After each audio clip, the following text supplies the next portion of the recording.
गीता के 10वें अध्याय का यह 19वां श्लोक, जिसमें श्री भगवान उवाच हन्त ते कथयिष्यामि दिव्याह्यात्म विभूतयः प्रधान्यतः कुरु श्रेष्ठ नास्त्यन्तो विस्तरस्य मे। अर्जुन ने यह कहा था कि प्रभु आप अपने विभूतियों का वर्णन कीजिए। तब श्री कृष्ण कह रहे हैं हन्त ते, हन्त सुष्ठु, बहुत अच्छा।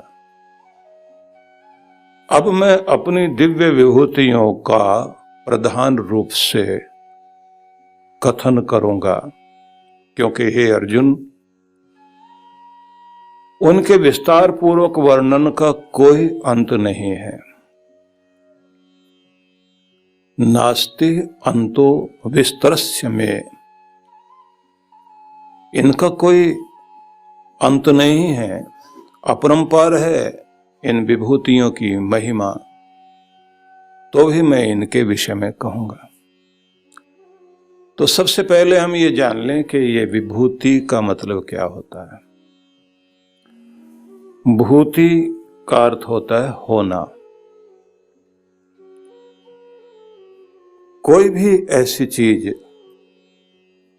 जिसकी भी इस संसार में सत्ता है, उसको हम भूति कहते हैं। भूति मतलब होना, और विभूति का अर्थ हुआ विशेष रूप से होना। विशेष रूप से मतलब जो विशिष्ट चीजें हैं। विभूति हो गई भगवान की वह विशेष शक्तियां, या जिसमें उनका प्राकट्य विशेष रूप से दिखाई दे रहा है या महसूस होता है। धन, ऐश्वर्य, विलक्षण शक्ति, विशेष सुख, ऐसी कोई भी चीज जिससे ईश्वर की भूति मतलब उसकी सत्ता जो कण कण में विद्यमान है, उनका जो विशेष प्रभाव पदार्थों में महसूस होता है, उस सब को विभूति कहेंगे। मतलब भूति का अर्थ हो गया सत्ता, कोई भी अस्तित्व होना, किसी भी चीज का होना, और उसमें विशेष रूप से जिसमें परमात्मा की अनुभूति की जा सके, उसके साकार स्वरूप का हम दर्शन कर सकें, ऐसी जो चीजें हैं उनको विभूति कहा गया है। जैसे नदियां तो सब हैं, तो वो एक भूति हो गई, लेकिन उसमें विशेष रूप से किसी को ध्यान में रखकर आप पूजने को तत्पर हो जाएं। गंगा के विषय में जैसे आप गंगा को, नर्मदा को आप उस तरह से सम्मान दें, यमुना को सम्मान दें, सरस्वती को सम्मान दें, तो उन नदियों में जो है आपको विशेष रूप से पूजा करने के लिए उत्सुकता जागती है, तो वो एक तरह की विभूति हो गई। इसी तरह से सब वृक्ष हैं, लेकिन वृक्षों में किसी एक विशेष के प्रति आपकी पूजने की भावना जाग गई, तो उसको आप विभूति कहेंगे। ऐसे ही जैसे अश्वत्थ आदि जो वृक्ष हैं, इसी प्रकार से भगवान की विभूतियों में जैसे हिमालय को, पर्वत तो बहुत सारे हैं, तो पर्वतों में हिमालय जो है वो विभूति हो गया, जिसको देख करके परमात्मा की विशेष रूप से अनुभूति होती है। समुद्र जैसे नदियां, सारा जल देखने के बाद समुद्र को देखकर महसूस होता है कि ये परमात्मा का कोई बहुत बड़ा चमत्कार है। तो जहां आप किसी चीज को देखकर प्रभु को का रूप उसमें समझकर पूजने लग जाएं, पूजने के लिए तत्पर हो जाएं, तो उसका मतलब विभूति है। ये वह विशेषता जिसके कारण आप इतने प्रभावित हो जाएं कि आपका सिर झुक जाए, पूजने को तैयार हो जाएं। इसलिए हमारे यहाँ अलग अलग तरह की चीजें जिनमें हम लोग पूजन करते हैं, लेकिन देखा जाए तो वो परमेश्वर को ही अनुभव करने वाली बात है। इस बात को थोड़ा सा अलग ढंग से भी ले लें। परमेश्वर की आराधना के लिए, ईश्वर साक्षात्कार करने के लिए प्रथम साधना की जो अवस्था है वो है विभूति को देखना। फिर से समझिए, ईश्वर के साक्षात्कार करने के लिए उसकी प्रथम अवस्था है उस ओर चलने के लिए कि प्रथम रूप से आप किसी एक विभूति के प्रति या विभूतियों के प्रति आपकी आस्था जागृत हो, और वहां विभूति का दर्शन करते हुए आप जब उस पर ध्यान करते हैं तो समझ लीजिए कि आप मूर्त जगत से अमूर्त की यात्रा पर चल पड़े हैं, क्योंकि लक्ष्य तो वही है।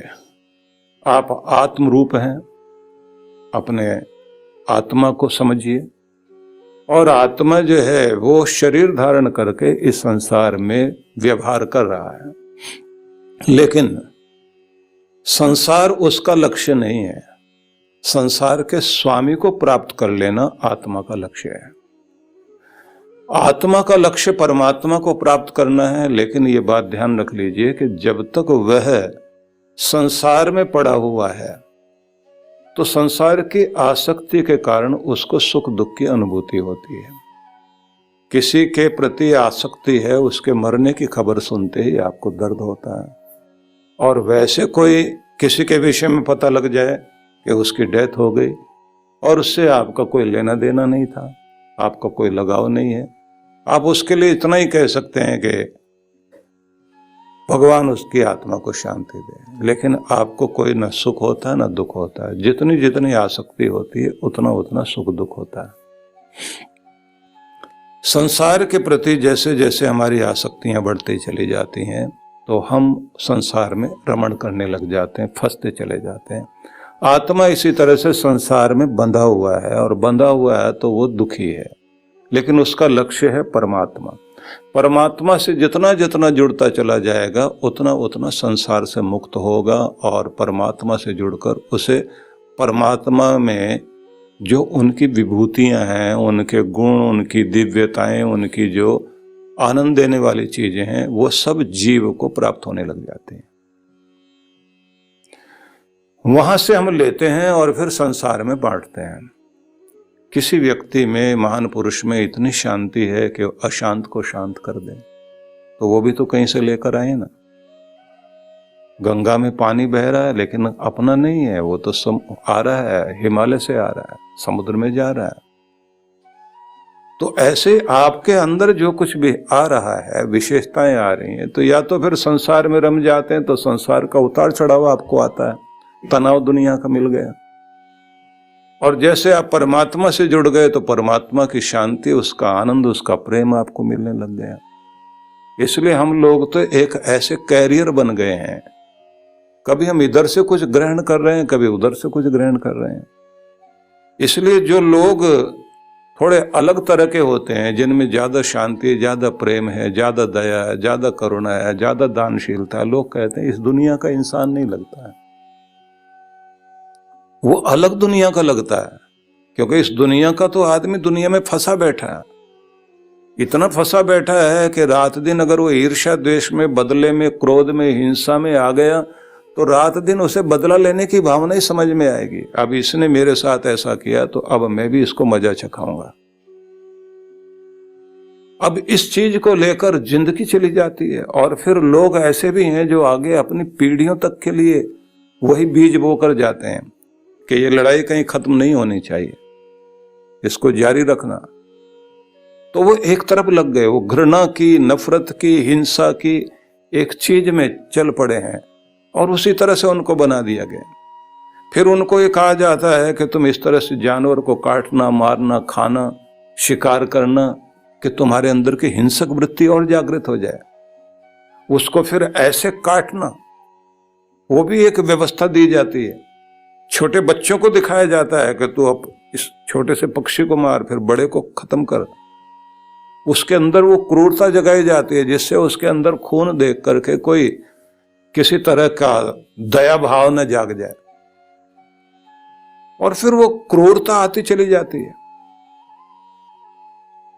लेकिन एक अच्छे मनुष्य को जो आगे के भविष्य का समाज क्या होना चाहिए, किस तरह का होना चाहिए, जब आप उसकी कल्पना करते हैं तो आपके ग्रंथों में उसको एक धार्मिकता का नाम दिया है। और वो धार्मिकता भी किस तरह की, जिस आदमी के अंदर बहुत धैर्य हो, विचलित न होता हो, जो दूसरों को क्षमा करना जानता हो, जिसके अंदर दया भाव बहुत अधिक हो, चोरी छल कपट से रहित हो, पवित्रता का ध्यान रखता हो, क्रोध हिंसा से रहित हो, सत्यता को अपना करके चले, ज्ञान को बढ़ाए, अज्ञान को, मिथ्या ज्ञान को का तिरस्कार करे, कि ऐसा एक इंसान जिसके हृदय में समस्त प्राणी मात्र का सुख दुख अपने अंदर महसूस होता हो,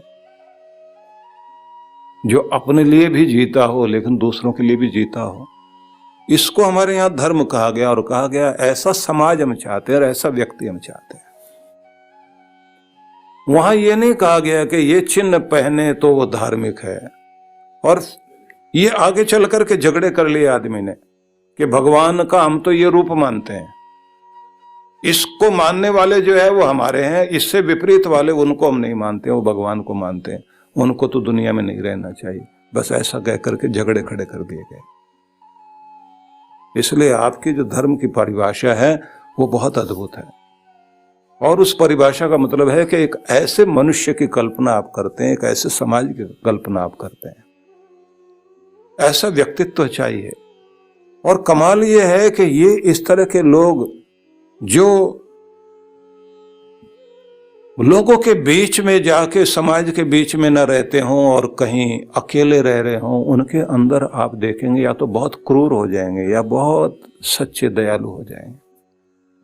जो आपने जिब्रान की कहानी सुनी है ना, जिब्रान ने लिखा, सीरिया का बहुत बड़ा लेखक था जो बाद में अमेरिका में जाकर के बस गया था, और मरने से पहले उसने लिखा था कि मेरी जो संपत्ति है, जहां मैं पैदा हुआ हूं, वहां के लोगों के विद्या के लिए, वहां के बच्चों के पढ़ने के लिए स्कूल बने और उनकी शिक्षा के लिए मेरी संपत्ति काम आनी चाहिए। बहुत अच्छा चिंतक था। तो उसकी बात को आप, उसकी कथा को ध्यान में रखिए कि वो कहता है कि लोग हैं जंगल में जो एक सांझ जब बहुत तेज बारिश हो रही थी, रास्ता भटके हुए लोग सहारा ढूंढ रहे हैं। सहारा ढूंढते ढूंढते हुए लोग दूर रोशनी महसूस करते हैं कि कहीं कोई रोशनी है, और वो भागते हुए उधर की तरफ जाते हैं। तो एक झोंपड़ी में एक लैंप जल रहा है। उस झोंपड़ी में एक व्यक्ति रहता है जो थोड़ा बुजुर्ग है। उससे वो दरवाजा खटखटाते हैं और कहते हैं कि हम लोग बहुत परेशान हैं, हमें शरण चाहिए। बूढ़े व्यक्ति ने दरवाजा खोला और ये कहा कि इस झोंपड़ी के भाग जागे हैं। तो वो लोग कहते हैं, बाबा तुम हमें नहीं जानते हो, हम अच्छे हैं या बुरे हैं। बोले, इसमें क्या जानना, तुम्हारे लिए यही जगह, आ जाओ। वो कहते हैं, अगर हम लुटेरे हुए तो? बोले, क्या ले जाओगे? तो तुम हमें एकदम आने के लिए कह रहे हो, वेलकम कर रहे हो, आश्चर्यजनक बात है। हमें जानते हुए नहीं, हम आपको नहीं जानते, लेकिन हम एक इंसानियत के नाते आपके पास आ गए। अब वो बूढ़ा व्यक्ति कहता, वो भी मैं नहीं जानता, मुझे ये पता है कि यहां वाला, अंदर वाला कुछ कह रहा, मेरा प्यार कहता है कि कोई प्यार वाला आया है, उसके लिए जगह है। बाबा तुम्हें कैसे पता है कि हम प्यार वाले हैं? बोले, अभी जो तुम्हारी आंखों में छलक रहा है और जिस तरह से तुम आए हो, मेरा हृदय तुम्हारे अंदर पहुंच करके कह रहा है कि आज इनको मेरी आवश्यकता है, आ जाओ अंदर। अब वो अंदर आकर खड़े हो गए। वो कहते हैं, झोंपड़ी छोटी सी है, रात गुजारनी है, बारिश अभी भी टप टप चल रही है। तो बाबा हम 3 लोग हो गए, और 3 लोग मतलब आप और 2 हम लोग, तो अब इस जगह में कोई अगर और आ जाए तो उसको जगह मत देना, मुश्किल हो जाएगी। और वो एक झोंपड़ी में, उसी झोंपड़ी में अपने पांव फैला करके बैठ जाते हैं।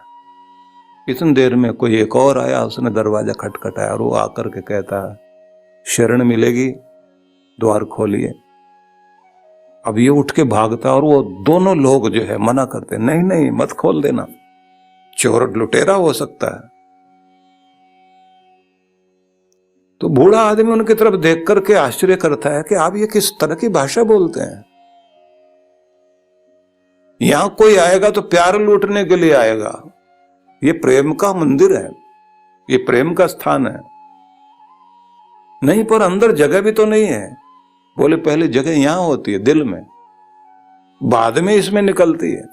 अगर यहां जगह नहीं है तो मैं तुम्हारे लिए भी दरवाजा न खोलता।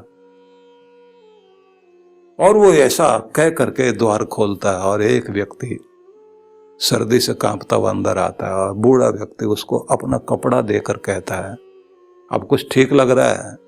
तो दोनों व्यक्ति वो पुराने पूछते हैं इसको जानते हो क्या? वो कहता है कि बस मेरा हृदय जानता है, जैसे मैं तुम्हें जानता हूं बस ऐसे इसको जानता हूं। और उनको वो बैठा लेता है। 3 लोग हो गए, वो तीसरा भी कहता बाबा अब जान में जान आ गई, लेकिन आपकी जगह ज्यादा बड़ी नहीं है, अब किसी के लिए द्वार मत खोल देना। वो आश्चर्य करता है कि ये लोगों का दिल इतना छोटा क्यों, आप लोग कहां से आए हो भाई? वो कहते हैं हम शहर से आए हैं। अच्छा, वहां कैसे लोग होते हैं? बहुत पढ़े लिखे समझदार लोग होते हैं। बोले हमको नहीं जाना शहर में, हमें ऐसे शहर में नहीं जाना, वहां तो बहुत छोटा सा दिल लेकर के रहते हैं लोग। बोले बाबा ये बहस का विषय नहीं है, अभी आप एक काम करना कि और किसी के लिए दरवाजा मत खोल देना। और इतनी देर में कोई बोलता नहीं, लेकिन द्वार हिलता है, खटखट होती है और ये एकदम उठ के भागता है और सब लोग उसे पकड़ने के लिए दौड़ते हैं।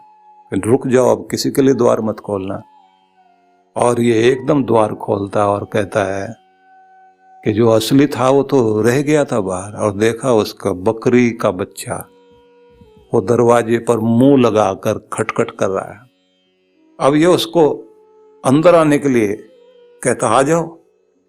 सब लोग कहते हैं बाबा गलत हो गया, ये तो इंसान तो इंसान, तुम तो जानवर को भी बुलाने लग गए, अब जगह कहां है? देखो हमने यहां पांव फैला रखे, मैं इधर बैठा हूं, ये इधर बैठा है, एक कोने में आप 4 ही तो कोने हैं, ये 5वां कोना कहां से लेकर आएंगे हम? उस बूढ़े व्यक्ति ने बकरी का बच्चा उठाया और अपने कंधे पर रख लिया और कहा कि इसके लिए यहां जगह है। ये पढ़ा लिखा नहीं है आप जैसा, शहर में भी नहीं रहता है और ज्यादा समझदार भी नहीं है, लेकिन मेरे प्यार को यही समझता है। और जिब्रान आगे लिखता है कि हमें कैसे आदमियों की जरूरत है, कैसे लोगों की जरूरत है। ये दुनिया कहां पहुंच गई है, बस यही विचार करके देख लीजिए आप कि जब हमारे अंदर कोई विशेषता आ जाती है, धर्म आ जाता है, एक ऐसे समाज की कल्पना हम करते हैं कि दुनिया में इस तरह के प्यार वाले लोगों की आवश्यकता है। और जब किसी में, किसी स्थान में, किसी व्यक्ति में जब भी ये विभूतियां दिखाई देने लग जाती हैं तो लोग कहते हैं भगवान का रूप है। इसलिए इस अध्याय में आप देखेंगे कि भगवान ने कुछ वर्गीकरण किया है छात्र धर्म का। कुछ क्षत्रियों का नाम उन्होंने लिया, कुछ ब्रह्म शक्ति का वर्णन किया, स्त्री शक्ति का वर्णन किया, अलग अलग रूपों का वर्णन करने के साथ उन्होंने देव शक्ति का, पितर शक्ति का, यक्ष का, गंधर्व का, उनके गुण विभूतियां, उनका वर्णन किया। फिर यहां तक चले गए, पशुओं में भी गए, पक्षियों में गए, स्थावर में गए, जल में गए, मन में गए, शस्त्र में गए, भीतरी गुणों में गए, और सबको कहा ये सब मेरी विभूतियां हैं, तुम इसमें देखते देखते मेरी तरफ आओ। ये अध्याय है जिसकी व्याख्या, जिसके श्लोकों को हम भगवान श्री कृष्ण के मुख से सुनना चाहेंगे। आइए हम अगले श्लोक में प्रवेश करें, क्योंकि इससे पूर्व हमने ये जाना था कि भगवान श्री कृष्ण ने कहा कि मैं अपनी दिव्य विभूतियों के विषय में, वे भी जो प्रधान रूप से हैं, मुख्य हैं, उन सब के संबंध में कहूंगा, लेकिन तुम एक बात जान लो अर्जुन कि उनका विस्तार से वर्णन तो मैं करना चाहता हूं, पर उनका अंत नहीं है, बहुत हैं वो। कुछ का वर्णन मैं करूंगा जो प्रधान है। विभूतियों से, परमात्मा के गुण से परमात्मा की विशेषता पता लगती है। इसलिए आगे वो 20वें श्लोक में कहते हैं, अहम आत्मा गुणाकेश सर्वभूताशय स्थितः अहम आदिश्च मध्यम च भूतानामंत एव च। सब प्राणियों के हृदय में स्थित मैं ही आत्मा हूं और सब प्राणियों का आदि, मध्य और अंत भी तुम मुझे ही जानो। जहां से जिस रूप में चीजें आ रही हैं, दिखाई दे रही हैं, और जिसमें जा करके चीजें विलीन हो जाती हैं। भगवान श्री कृष्ण कहते हैं कि मैं सब व्यक्तियों के हृदय में स्थित आत्मा, मतलब उसका चैतन्य बनकर बैठा हुआ हूं।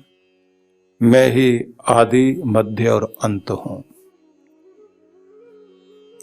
तो समझिए कि जहां से किसी भी चीज का प्राकट्य होता है वो मूल भी भगवान है, और जहां चीजें मध्य रूप में दिखाई दे रही हैं तो वो भी मैं ही हूं, और जहां फिर सबका अंत मतलब विलीन हो जाती हैं, लीन हो जाती हैं, जो लय अवस्था में आ जाती हैं, कि वह भी मैं ही हूं। और कमाल की बात यह है कि जिसको आप चतुर्थ अवस्था कहते हैं, जागृत, स्वप्न और सुषुप्ति के बाद तुरीयावस्था, वहां ये तीनों स्थितियां जो हैं, जागृत भी, स्वप्न भी, सुषुप्ति भी, तीनों का बोध आत्मा को हो रहा होता है। अब मैं जागृत हूं, लेकिन जो दिखाई दे रहा हूं ये नहीं, इससे अलग आत्म रूप हूं। स्वप्न में जो मैं देख रहा था, स्वप्न देखने वाला मैं हूं, लेकिन स्वप्न मैं नहीं हूं। इसलिए ध्यान में भी जब आप अपने चैतन्य को अपने अंदर महसूस करते हैं तो एकाग्रता धारण करने के बाद यहां से शुरुआत होती है। जब अपने अंदर केंद्रित होते हैं, ये संसार मैं नहीं, मेरे लिए है। ये शरीर मैं नहीं, मेरे लिए है। प्राण जो चल रहे हैं वह मेरे लिए हैं, लेकिन मैं प्राण नहीं हूं। ये मन जो मनन कर रहा है, अच्छा बुरा सोच रहा है, विचारों को उत्पन्न करता है, यह मन मैं नहीं हूं, मेरा है, मेरे लिए है। जो सब चीजों का निर्णय करने वाली शक्ति बुद्धि है, वह मेरे लिए है, लेकिन मैं बुद्धि नहीं हूं।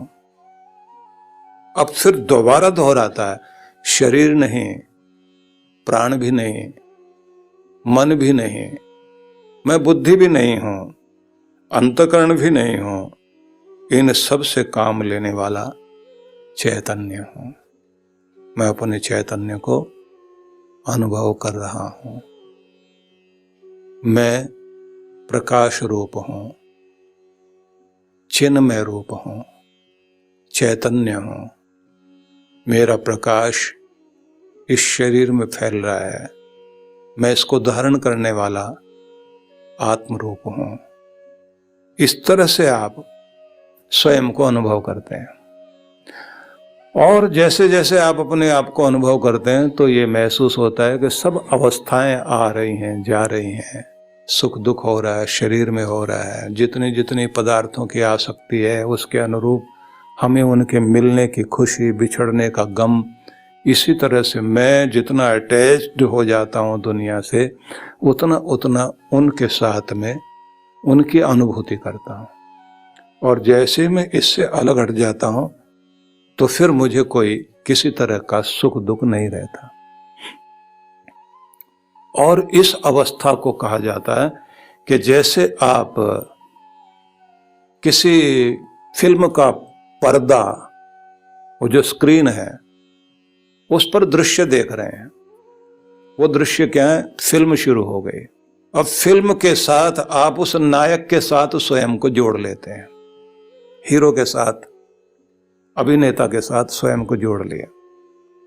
अब वो हंसता है तो आप भी हंस रहे हैं, वो हंसने की कोई बात करता है तो आपको हंसी आती है, और वो किसी पर गुस्सा करता है तो आप भी कहते हैं और मार इसको, ये इसी लायक आदमी है, इसको पिटना चाहिए। आप वहां दांत पीस रहे होते हैं बैठे बैठे, और अगर वो रोने लग जाता है तो आप भी रो रहे हैं। और बच्चे तो इतना कमाल करते हैं कि घर में आकर एक्टर की तरह फाइट करने लग जाएंगे, डांस करने लग जाएंगे, गाने लग जाएंगे, क्योंकि वो तब भी अपने आप को उसी रूप में मान रहे हैं। ये एक अवस्था होती है जब आपकी एकाग्रता बन गई, लेकिन यहां पर मनस तत्व काम कर रहा है, बुद्धि तत्व काम नहीं कर रहा।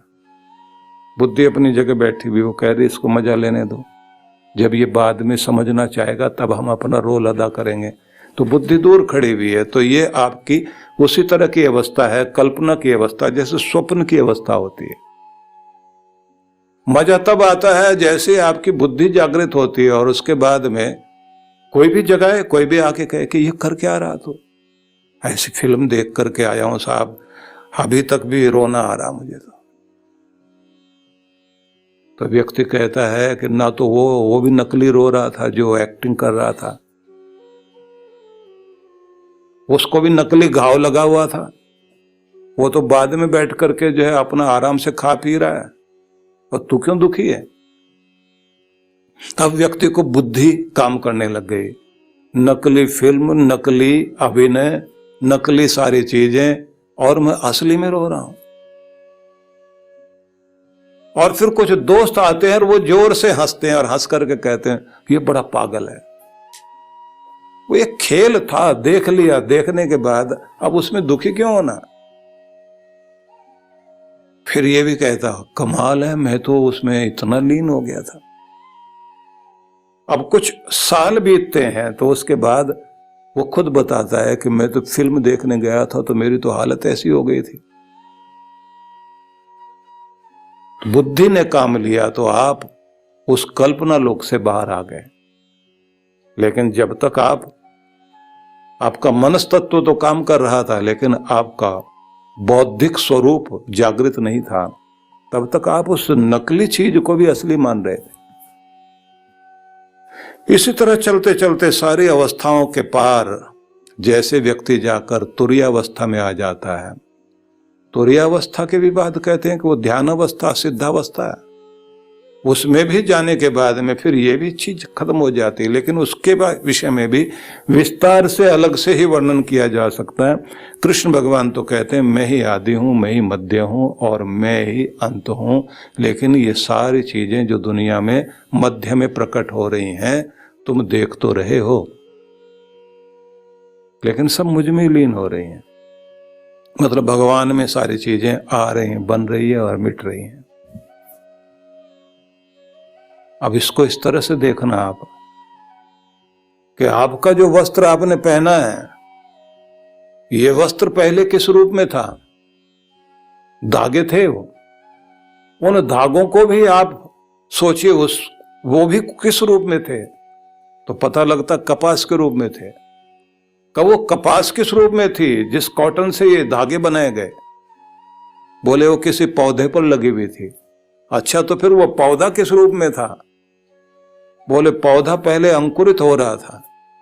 अच्छा, वो अंकुरित होता हुआ अंकुर भी किस रूप में था? बोले वो बीज रूप में था। और बीज से ये सब चल के आया। बोले उससे तुम्हारे पास वस्त्र बन के आ गया।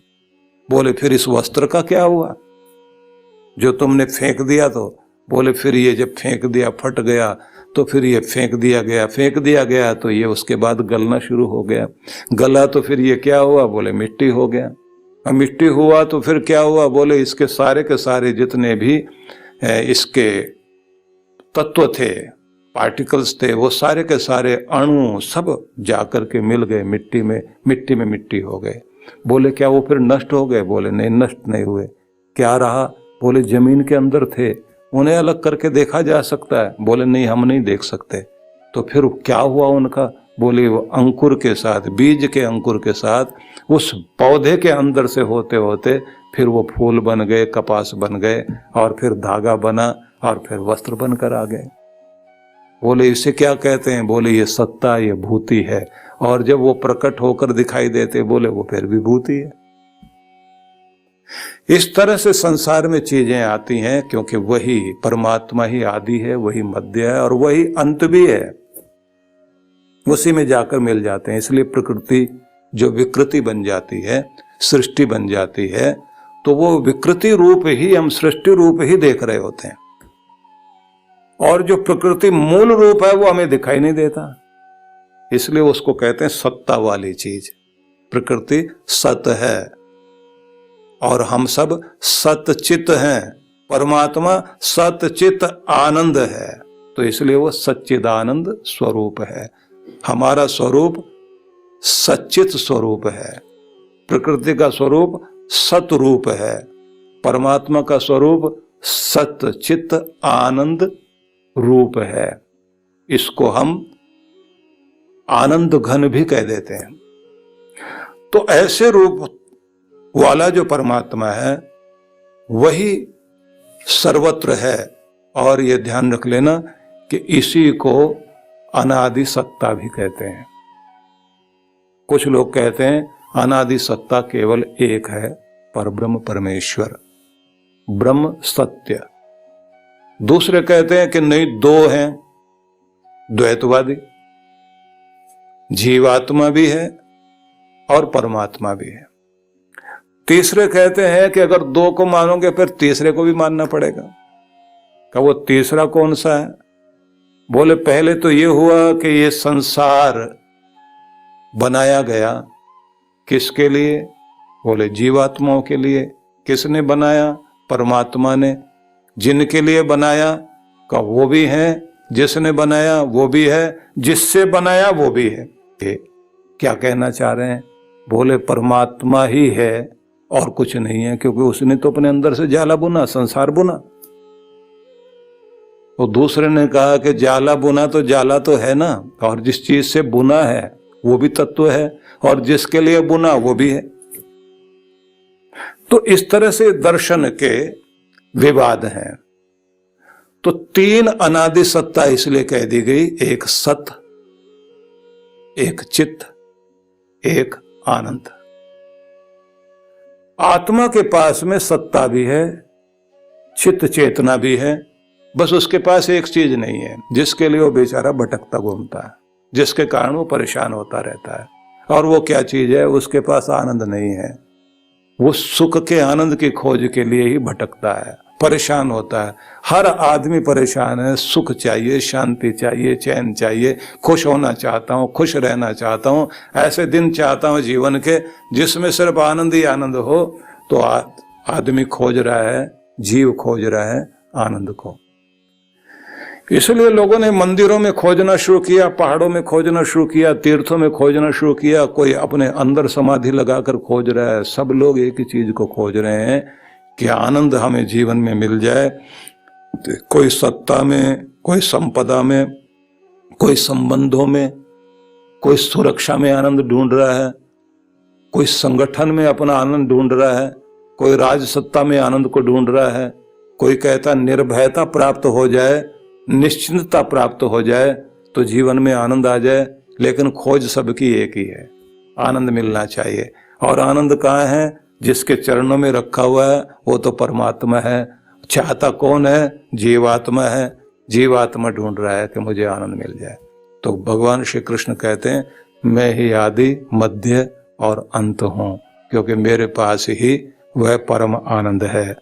और इसलिए फिर आगे वो वर्णन करने लग जाते हैं कि अब मैं तुम्हें विभूतियां बताता हूं। यह साधना का प्रथम सोपान है कि जब आप सामने देख करके, आकार को देख करके निराकार परमेश्वर के प्रति अपना ध्यान लेकर जाएं। क्योंकि निराकार की बात जब की जाती है तो फिर आप ये सोचने लग जाते हैं कि क्या है वो, तो आपके मन में आता है कि ना तो वो कोई शब्द है, ना आकार है।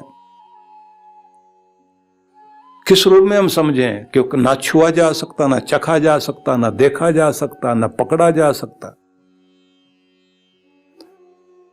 और वर्णन अलग अलग किए गए हैं कि उसके हजारों हाथ हैं, हजारों आंखें हैं। हजारों से मतलब वहां असंख्य है। सहस्रीर्षा पुरुषा सहस्राक्ष, तो वहां अर्थ ये नहीं किया जा सकता कि 1000 आंख, 1000 हाथ। सहस्र का अर्थ 1000 ही होता है, पर यह अर्थ नहीं किया जा सकता। जिसके 1000 हाथ हुए, 1000 आंखें हुई, 1000 सिर हुए, 1000 पांव वाला हुआ, तो क्या मतलब हुआ कि आदमी के तो फिर 2 पांव होने चाहिए, 2 आंख होने चाहिए। तो इसका मतलब है 1 आंख वाला, 1 हाथ वाला, 1 पांव वाला, ऐसा भगवान है। तो वहां अर्थ किया जाएगा असंख्य स्वरूप है भगवान के, मतलब असंख्य आंखों वाला है। ऐसा क्यों कहा जाता है? कि हर किसी को देखता है। असंख्य कान वाला है क्योंकि हर किसी को सुन रहा है। असंख्य पांव है मतलब हर जगह पहुंचा हुआ है। हजारों असंख्य हाथ हैं मतलब असंख्य कार्य कर रहा है। फिर कहा कि उसका रूप तो बताओ क्या है? अत्यतिष्ठत दशांगुलम, तुम्हारे नाभि से 10 उंगल ऊपर, यहां हृदय वाला भाग, यहां ठहरा हुआ है वो। अंगुष्ठ मात्र, कहते हैं कि जैसे दीप की लौ होती है अंगूठे के बराबर, ऐसे ज्योति जला करके बैठा हुआ है। यहां आपकी ज्योति जल रही है। अब हार्ट खोल के देखिए तो कहीं ज्योति जलती भी नहीं दिखाई देती, लेकिन है वह प्रकाश जो पूरे ब्रह्मांड को संचालित करता है, वही आपके अंदर भी प्रतिध्वनित हो रहा है और वही लक्षित हो रहा है, वही अंदर वाइब्रेशन पैदा कर रहा है आपकी आत्मा में। जैसे संगीत को आप सितारों में सितार बजाते हुए प्रकट होते हुए तो देखते हैं, लेकिन उसके अंदर छिपा हुआ नहीं देख सकते। ना बांसुरी में, ना सितार में, कहीं पर भी संगीत आपको छिपा हुआ दिखाई नहीं देगा, बस प्रकट होता है। ऐसे ही आपके अंदर भी आपका परमात्मा विराजमान है। आगे चल करके भगवान कृष्ण ने एक एक करके नाम लेने शुरू किए, और वो नाम इसलिए लिए कि तुम वहां ध्यान कर सकते हो। दिखाई तो सारा जगत दे रहा है, तो किस किस को ध्यान करोगे? उन्होंने कहा कुछ के नाम लेता हूं मैं, यहां से तुम ध्यान करते हो तो मुझ तक आओ। अब उसका वर्णन किया है और वो वर्णन बड़ा अद्भुत है। हालांकि गिनती गिनाई गई है, मैं भी जो आपको कह रहा हूं कि 2 श्लोक मैंने आपको सुनाए जिसमें वो ये कहते हैं कि अच्छा ठीक है अर्जुन, अब मैं अपनी विभूतियों के विषय में, जो दिव्य विभूतियां हैं उनके विषय में विशेष रूप से तुम्हें बताता हूं, लेकिन इनका कोई अंत नहीं। ये एक श्लोक हो गया। दूसरे श्लोक में उन्होंने कहा सभी प्राणियों के हृदय में स्थित आत्मा मैं ही हूं और मैं ही सब प्राणियों का आदि मध्य और अंत हूं। इतनी बात थी, लेकिन इतनी बात को इसी तरह से अगर समझेंगे आपको तो फिर पूरा समझ में नहीं आता। अब अगली बात वो क्या कहना चाह रहे हैं उसको भी हम लोग समझते हैं।